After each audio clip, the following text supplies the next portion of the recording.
When we look at the history of financial markets, there has always been a race to get there faster.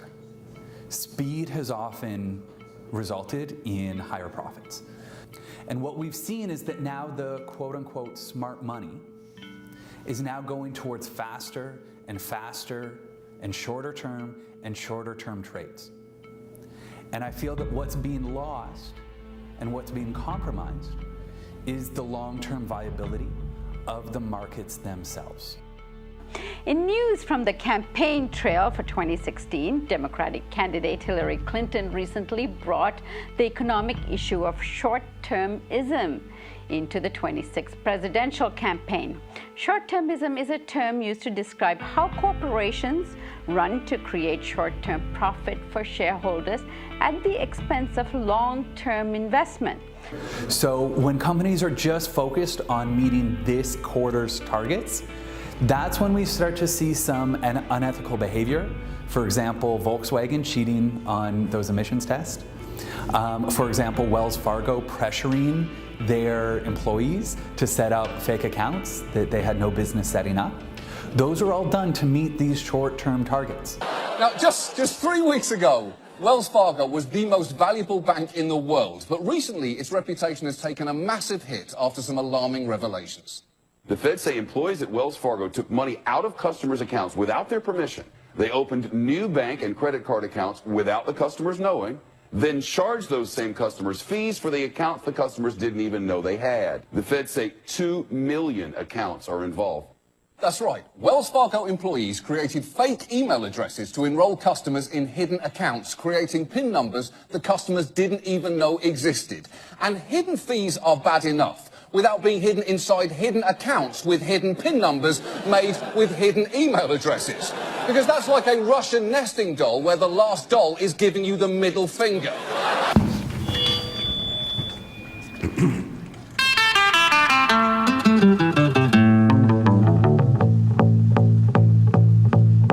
So this is an issue, a term that's been around for at least several decades and refers to the orientation of CEOs of corporations, non-financial and financial corporations, both, trying to make the quick buck. I mean, think about investing in your employees.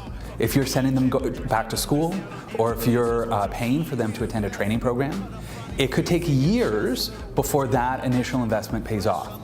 Rather than thinking about the long term and make the long-term investments that really contribute to economic growth, productivity growth, innovation. So when short-termism dominates the market, what we see are CEOs making short-term decisions that often actually exploit their employees, that often actually exploit the environment upon which they depend in order to squeeze out every last penny that they can this quarter. They are doing damage. Now, why do CEOs do this? Well, a main reason is that their pay is based on stock options and other things linked to the stock market. So CEOs, if they're able to raise the price of their stocks, they're able to raise their bonuses and their incomes.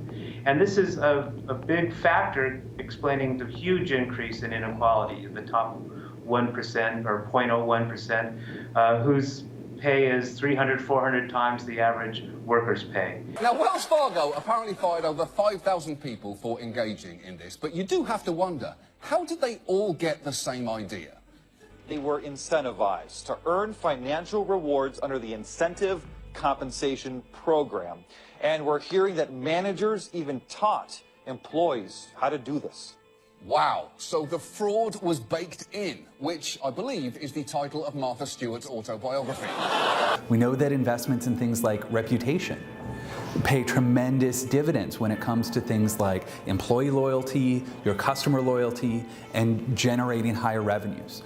However, it often takes time to build those campaigns. And all this is a little surprising, given that the bank's CEO, John Stump, has talked a big game about decency and integrity.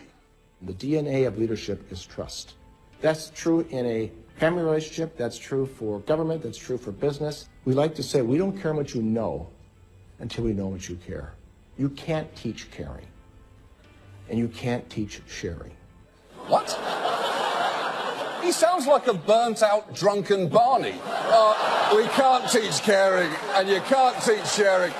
The little shits won't listen. Don't touch me! So what we see is that when companies have this focus on short-term results, that often leads them to make decisions that seem rational at the time, but that are actually very much eroding their ability to earn profits in the long term.